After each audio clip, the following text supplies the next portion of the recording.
Today I'm going to show you two relatively more modern games than the ones that I usually show. And these from the 1995 World Championship between, I should say the Intel World Championship between Kasparov and Anand. They broke away from FIDE during those years, and that was played outside of the realm of FIDE. And that was really a good experience. I was there for every one of the games back in '95. That was actually played at the World Trade Center that is not there now. Amazingly, I should say that the first game was played on September 11th, 1995, game 1. Wow. So it's incredible how same date, 6 years later, something so terrible happened. The first 8 games ended in a draw, kind of disappointing. It's like you really expect more blood, but the players were really feeling each other and it was very hard to crack. They were very strong players. And then all of a sudden came game 9 and a shock. Vichy beat Garry. That was really amazing. I remember everybody was amazed because they thought, well, after he held him for 8 games without a loss, and now all of a sudden he's leading 1-0, is it possible that he will overtake his crown? Because at the time, before the match, they thought it was going to be, I wouldn't say a rout, but it's going to be quite in Garry's favor. And it ended up being in Garry's favor. But that game really came as kind of a surprise to some people. It was a very nice game. I think that it's kind of underrated. If you ask people what are the best games from World Championships, you probably never see this game. I think it has some value. And the game we'll see right after that will be Garry's quick response in game 10, where he played a beautiful game. He thought very little because everything was home preparation, and Anand was out of his theory at some point. So at different stages of the game, he was up a lot of time. I think at one time he was well over an hour ahead in the clock, and a winning position. Yes. So let's start with this game first of all. This is game 9. And the two players are playing relatively fast. As expected, Garry always played d6 Sicilian and a Najdorf, inviting a regular Najdorf. He was definitely one of the world's, still is, one of the biggest proponents of the opening. And here Vichy has, of course, many possibilities. And they decided to play into the quiet lines of the Scheveningen defense, bishop e2. Okay, now Garry can play e5, of course, but he has always believed in e6. The more solid, the more quiet lines. And castles, bishop e7, a4. Again, many choices in this opening. Are you going to allow black to play b5? Garry decides not to. You could. I mean, some lines they play like f4. You have to do something about the move e5. But okay, again, the move order here so far is pretty flexible. Knight c6.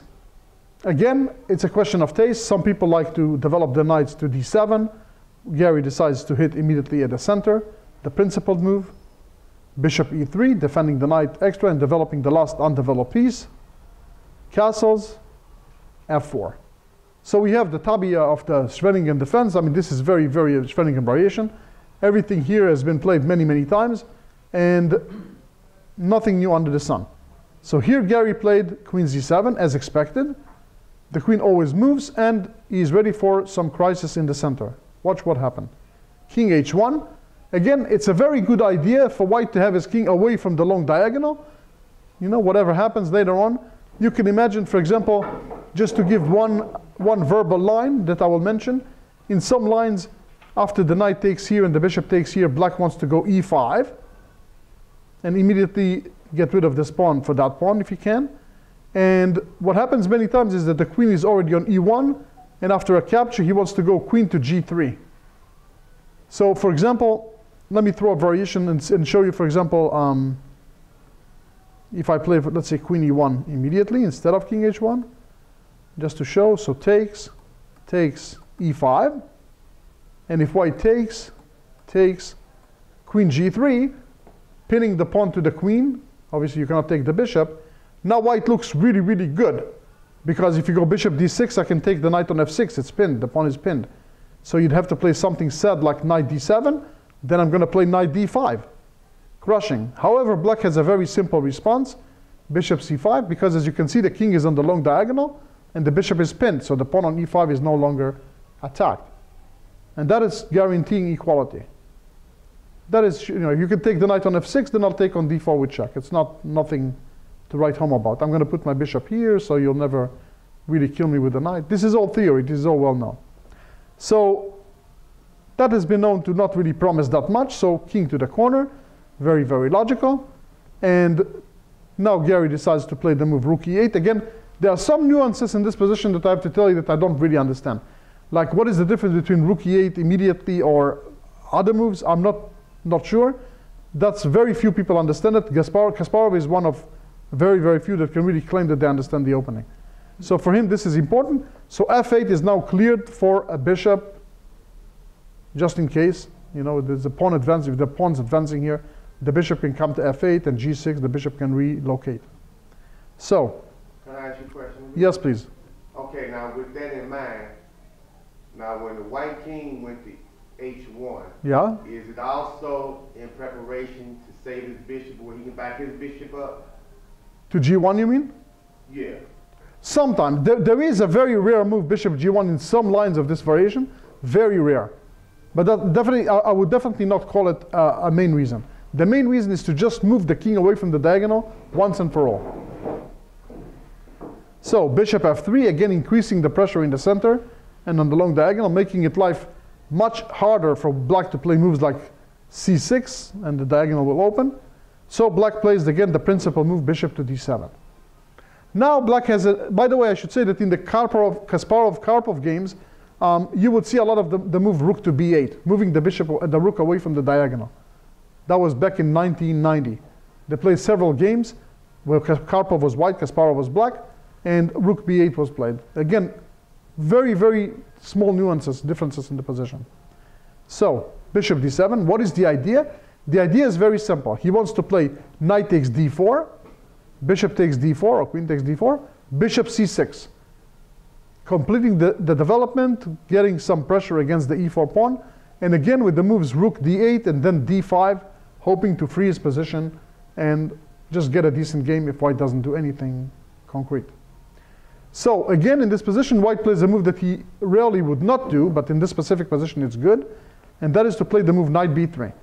Avoiding the exchange, he doesn't let him, now the bishop on d7 looks like kind of a funny piece. That was the idea. So he's willing to move lose a tempo, okay, decentralize his knight, also that the bishop on d7 will look funny. Now, of course, white also has a positional threat that needs to be addressed very seriously, and that is to play a5. If you allow me to play a5, I have a complete bind on your queen side. You don't want to do it. And in order to avoid it, black has two possible moves. Nowadays, you see a lot the move b6. b6, and the idea is to play bishop c8, bishop b7, costing him time, but again, trying to prove that the knight is offside as well. And that is a game. White can play then stuff like g4, g5, bishop to g2, then try to play for f5. And again, the eternal question, what wins? Black's initiative on the queen side and trying to hold the center, or white's mobility on the king side? In the game, he chose the other option, which is knight a5. So he's stopping a5, and now the knight is both attacking b3 and also threatening to come to c4. If I get to go to c4, that's going to be quite nice, attacking the bishop, attacking this pawn. So white says, you know what, let's get rid of this knight once and for all. Queen takes, and queen d3. Very good. Developing the queen, connecting the rooks, and extra power against any chances to play d5. Black is dying to play the move d5. Look to what great lengths white went to not allow it. He has a pawn, a queen, a knight, and a bishop all sitting on this square, keeping black honest. Very, very important. So black plays rook d8, again a very logical move. He wants action in the center. He's going to do anything in his capacity. And now he plays, there's a move rook to d1. I believe this idea is by Van der Wiel, right? Yeah, by Dutch Grandmaster John Van der Wiel, one of the nicest grandmasters you'd ever meet in your life if you ever see him. Very strong. In the 80s and 90s, he got to play in many tournaments with Kasparov because he was invited to all those Grand Prix events. And after facing Kasparov and having some really tough time, he comes up with a good idea of rook fd1, again, working on the restriction of the pawn. So, on e5, white will play f5, again, restricting completely. So he plays bishop to c6. And now, b4. Fantastic. This is the idea, and this is why the f rook went from f1 to d1. Some of you might wonder, hey, why don't you move the other rook over and then leave the rook on f1 for the attack? But there's not going to be an attack today. Everything is about the pressure. And the idea was that now that the bishop came to c6, b4, very, very nice. Beautiful little move. Basically forcing the queen away with a tempo, then the bishop is going to be attacked and has to move with a tempo. Now, if you wonder why can't it be taken, well, I think it's pretty easy.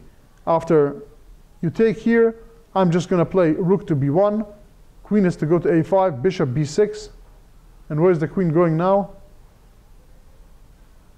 Out.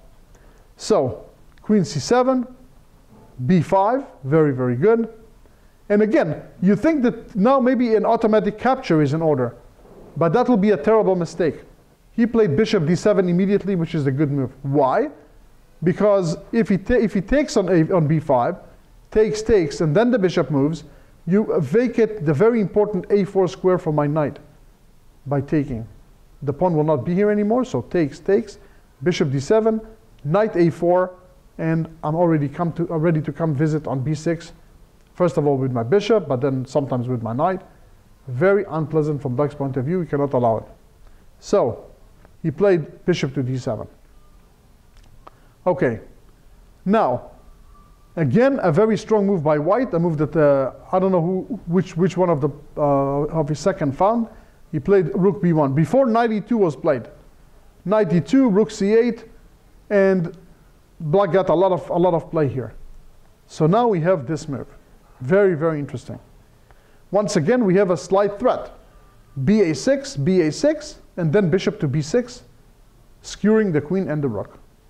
So he plays. Now he can take. Again, I'm not going to completely bother you with what happens on the move rook c8 immediately, but I can tell you that it involves e5, pawn takes. Now the knight cannot move because bishop d7 is not, well, I'll just show you that. After rook c8, e5, you cannot just ignore me because I'll take on d6. So after takes, you have no good place to move the knight to, and if you move it, I'll take on d7. So the queen must take, bishop to d4, oopsie, queen c7, and now bishop f6. Bishop takes, queen d7. Again, one of those lines. And of course, black is going to regain his piece on c3, but you can probably imagine that once my bishop from the long diagonal takes the pawn on b7, right, we're going to have some serious mobility on the queen side. And again, the computer says that this position is just terrible for black, just on the verge of losing. So, very deep games, obviously, world championship level. So he took, and now if you take with the pawn now, I will now go, of course, rook to c8, very big difference. There's not going to be a passed a pawn anymore. So, again, Anand sees the difference and he captures with the knight. Everything is so delicate, so accurate, just beautiful. All right, so what to do now? Here, the comment said queen a5 was the only move here to stay afloat. And after giving this pawn, black will take this pawn. And again, many lines. I can tell you that here bishop b6 is considered to be the best line. White is a little better, but black is still fighting. So the line would be takes,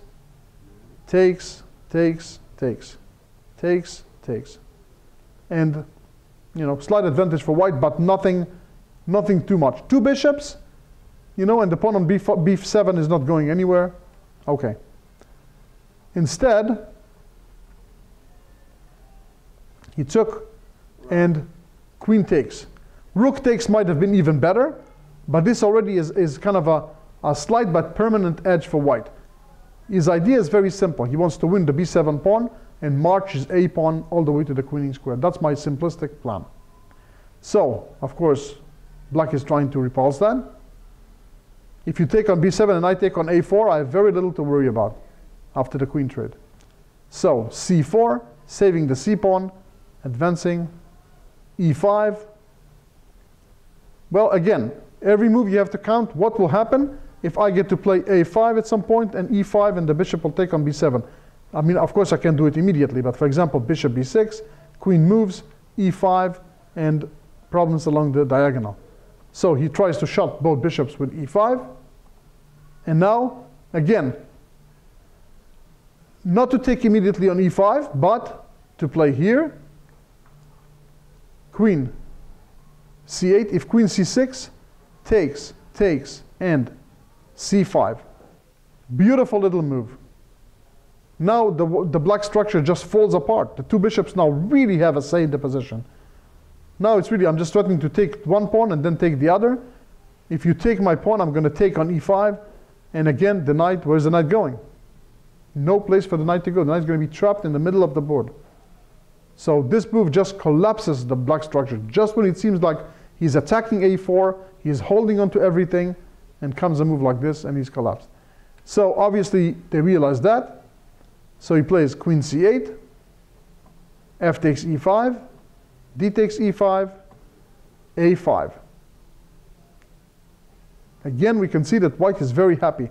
He has his main advantage right now, other than the pair of bishops, space.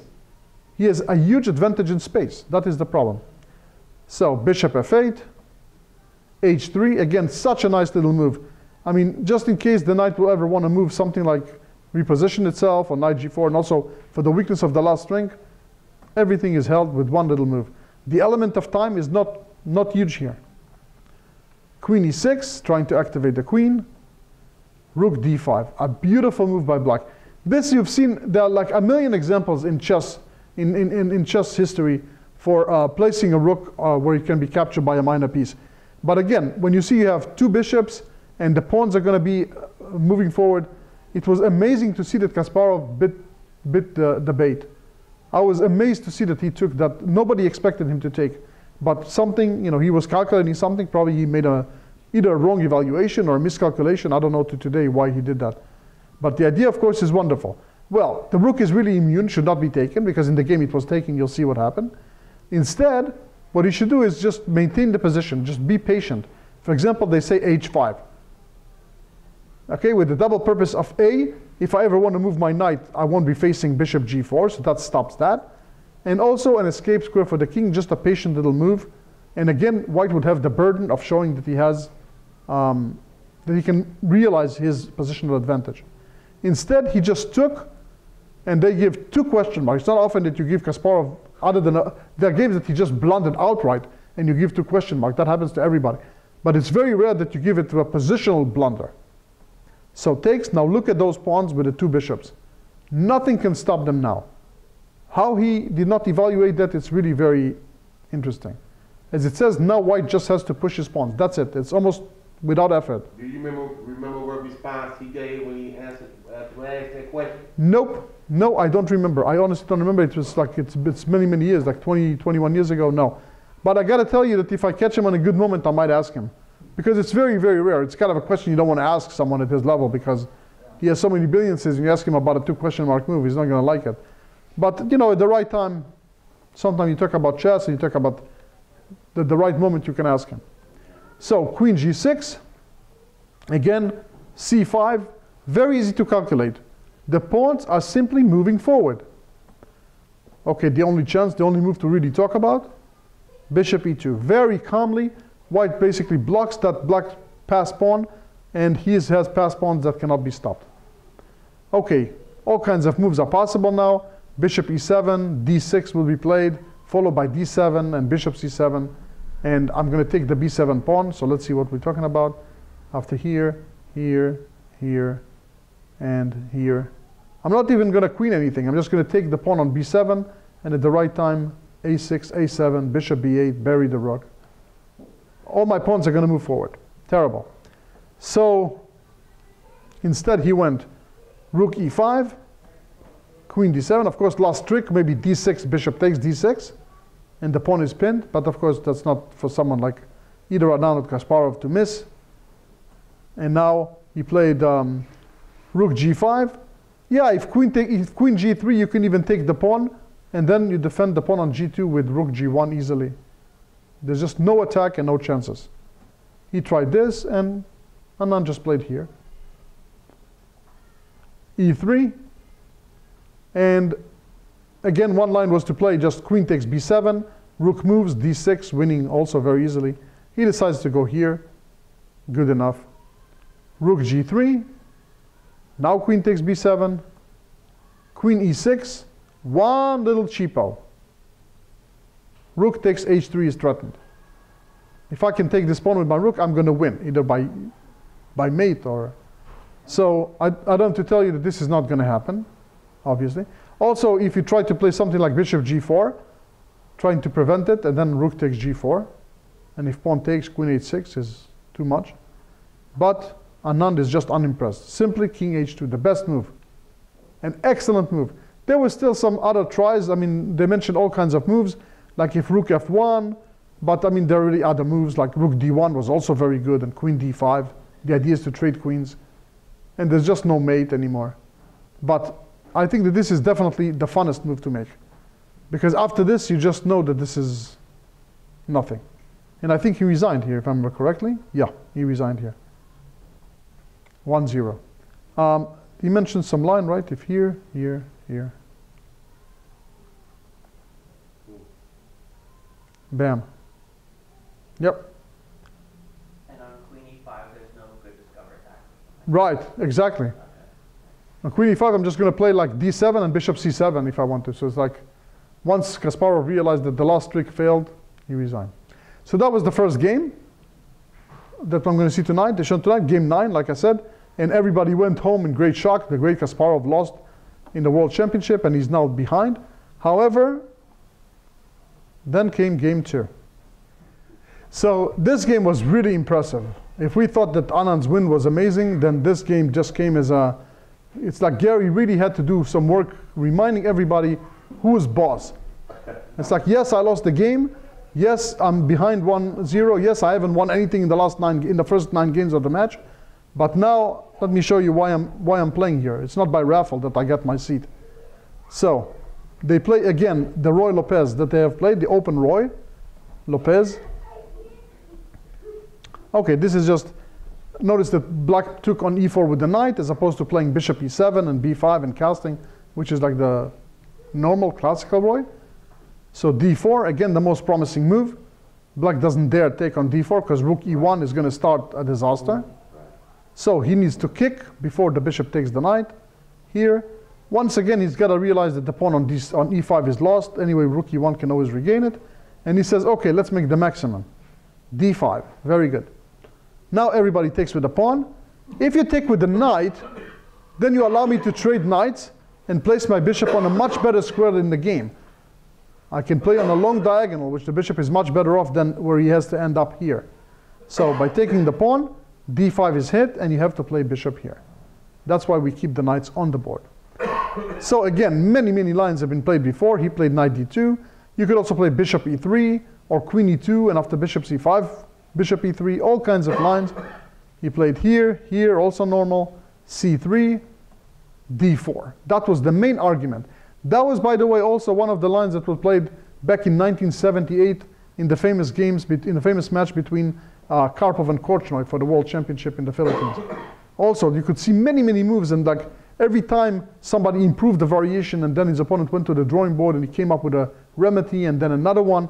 I remember at some positions, like knight e4 got an exclamation mark, then the next game there was a refutation, so then he played a4, another exclamation mark, then something was found.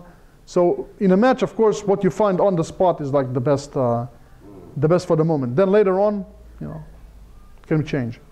So knight g5, a beautiful move. This is until today a testing move. I think it was an invention of Mikhail Tal, if I remember correctly.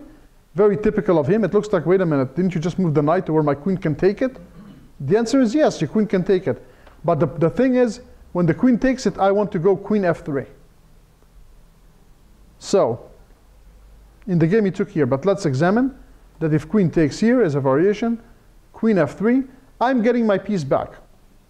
That's it. I'm going to play, if you play bishop d7, I'll play bishop d5, and I always have e6. And this is considered to be a main line. I think in this position, if I recall correctly, black castles. And so, I mean, this is just a crazy, one of those crazy lines, but not to everybody's liking. It's a very, very testing variation till today.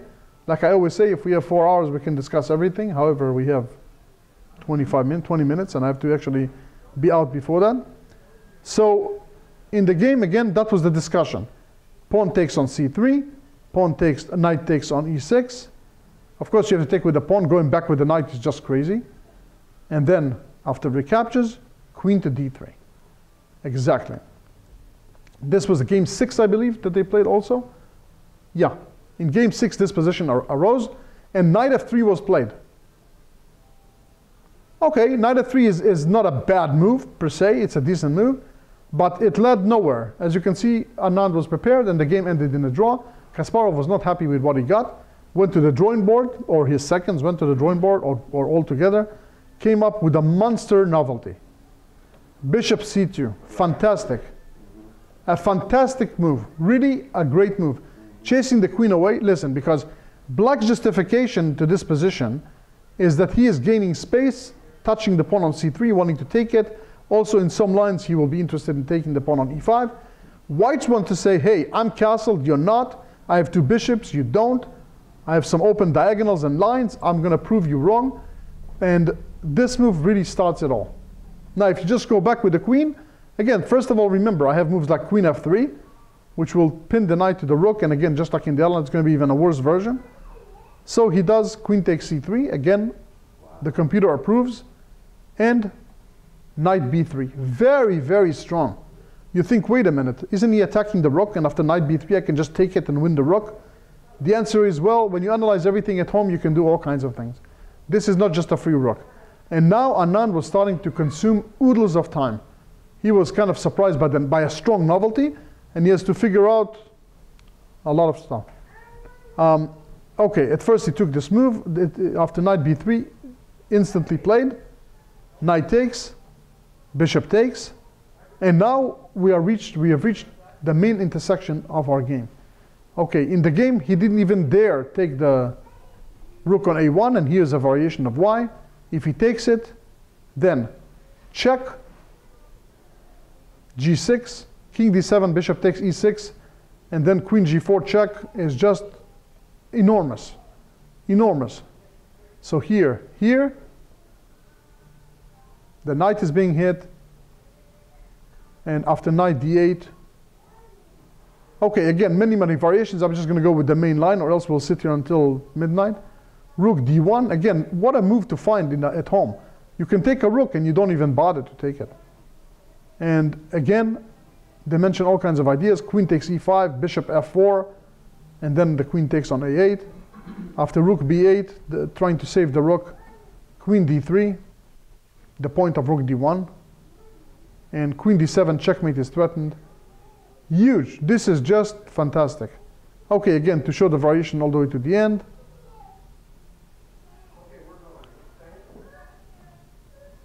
He had to sack the queen because e7 was threatened.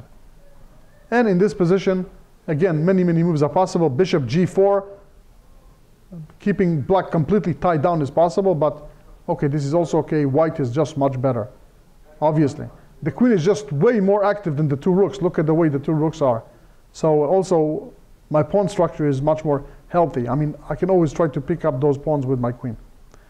So again, I'm just showing you like a little taste. You can always go back and see this game in a database online or in your own database. Okay, Aviv, I'm missing something. Yes. Okay, back up one more time. Yes. In the main line? I don't understand the knight move. Wait. The white made. Into b3? Yeah, I'm trying to see what does it. What does it achieve? Yeah. It's a multi-purpose move. A, I want to get rid of this very annoying knight, which is black's best piece.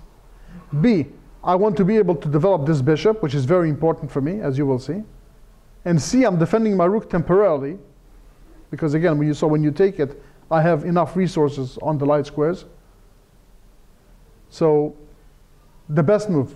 The computer approves. Okay, Even today, 20 years later, the computer still calls it the best move. So, after takes and takes, he decided to go the best move, knight d4. The best try.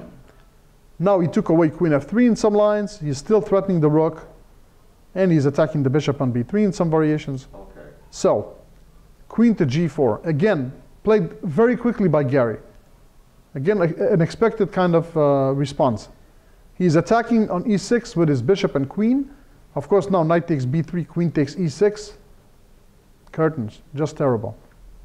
So he took on a1. Again, he's got to, having said A, he's got to say B. If you don't do that, I'm just going to play bishop e3 next move. Hit your knight twice, defend my rooks, and e6 is falling. So by now, you're obligated to continue. But this variation has been retired because of this game, because of this line. Bishop takes e6. Again, Kasparov plays a game that's very, very, very hard. You can see that this is something that you have to prepare. There's no way you can figure something like this over the board. He's down a rook, and seemingly nothing amazing yet at his disposal, although of course he's threatening bishop d7 check. And if the king ever goes to a dark square, bishop g5 check or bishop a3 check, and the queen on a1 is lost. So here again, Anand plays the best possible plan. He played the move rook to d8. He cannot take on e6 because I take and then bishop g5 is just over. If queen c3, again check on d7, followed by bishop e3. Just, it's too much. You just can't defend. So the rook comes to stop the check on d7. Bishop h6. Again, normally when I show this position, I have a lot of time ahead of me. I'm just letting my class guess what was the next move, because most of them will say bishop g5, but bishop g5 is not at all as strong as this next move. Right. The next move is just a monstrous move. Not for the sake of winning the g7 pawn or the rook like he actually does in the game, but without the pawn on g7, I will be able to play queen h5 check with mate. That is the point of this move. The secondary point is that I'm attacking all your pieces. But the main cause of this move is that I want to take on g7. So if you just don't do anything, I'm going to play bishop g7, queen h5 check, and you made it. Did he achieve the same thing with bishop a3? No, because again, I'll always have the g6 pawn to block any checks on h5. Okay. I got to get rid of this pawn at all costs. You gotta get rid of that pawn, right. Exactly. So, again, Anand plays the best possible move. Because again, he cannot sack the queen for a rook and win the bishop because queen h5 check. So he's got to save the queen, and queen c3 is the best possible move. So, bishop takes g7. Now I'm eyeing the h5 square with my queen. I want to go queen h5 check, queen f7 mate. Imagine, and again, all this was played very fast by Kasparov. It's like all this he has seen already prepared at home. And poor Anand, this is move 20. I think by now, at least an hour on the clock or somewhere around that. So, he played the move queen d3. The most practical move. If queen h5 check, I'm going to go queen g6, defending against the mate. And I have some ideas of hitting f1, like knight e2, knight g3, trying to do something. But again, this is very, very hard to execute, as you will see. Again, Kasparov makes the next move with no problems. Bishop takes h8. And you think again, did he not see knight e2? Of course he saw knight e2. Black simply cannot go for it. In the game, he went queen g6, offering a trade of queens. Had he tried to win the exchange, with check no less, he would have lost all the same. Check, check, check. Again, I'm threatening to play the move queen h5 check with checkmate.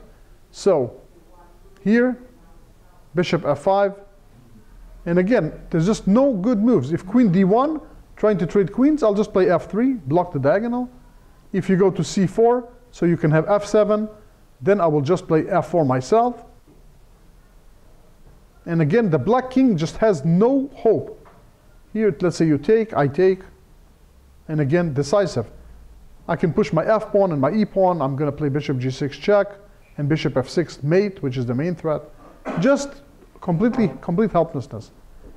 So, with this out of the question, he takes and he plays queen g6, offering a trade of queens. And now you'll be a little surprised because you think, okay, all this was so many fireworks, so many mating ideas and material sacrifices, and in the end, white is just going to try to win an ending a pawn up. That's how hard they have to work in chess.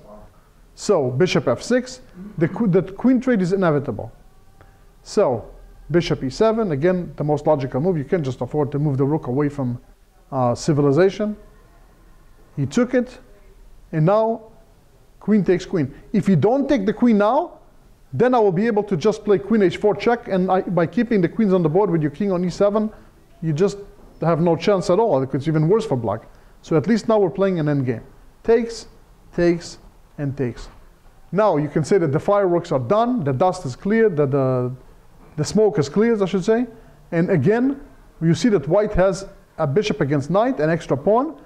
You think that maybe in this position black has some chances because of c pawn. Maybe he can go c5, c4, c3.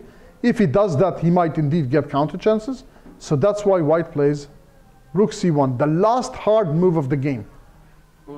The commentators call it the star move that abruptly stops black's counterplay. Indeed, if c5 would have been played, it would have been a lot easier for black to defend. It will be something to defend. Now you will see that there's no defense of me sending the f pawn forward. So c6, you don't want to give up that pawn and the h7 pawn on top. f4. Again, many lines are suggested. If rook g8, just simply bishop d1. And again, it's going to be very, very hard to play. He played a5, trying to do something on the queen side where he has some advantage. King f2, a4, king e3. The king comes to the game. b4, bishop d1. Again, a very accurate move. Really, really nice. For example, a tempting move here would be to play the move rook c4, which hits everything.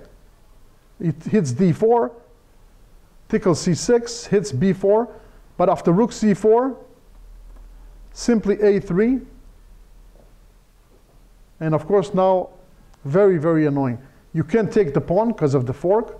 This is protected, and of course you can't even dream about taking the knight, because after takes, b3, and one of the black pawns makes a queen. So again, once again, just like in the previous game, those of you who were here, it's incredible to see how you can build such a beautiful game and one little slip and you're being punished. But at the highest level, that rarely happens. So he plays again bishop d1, immediately putting the question to the pawn. a3, yeah, b3 I just take, and if you play a3, I just keep pushing my kingside pawns. It's just you don't queen your pawn. So a3, g4, enabling the move f5. The rest is very, very easy. Rook d5, rook c4 now, c5. Okay, if knight f5 check is also no solution because I just take it. And of course the rook ending with the massive mess of pawns going on the king side is just too much. c5, king e4, rook here, rook takes c5. Again, b3, just bishop takes b3, and I'm stopping the pawn easily with my own pieces.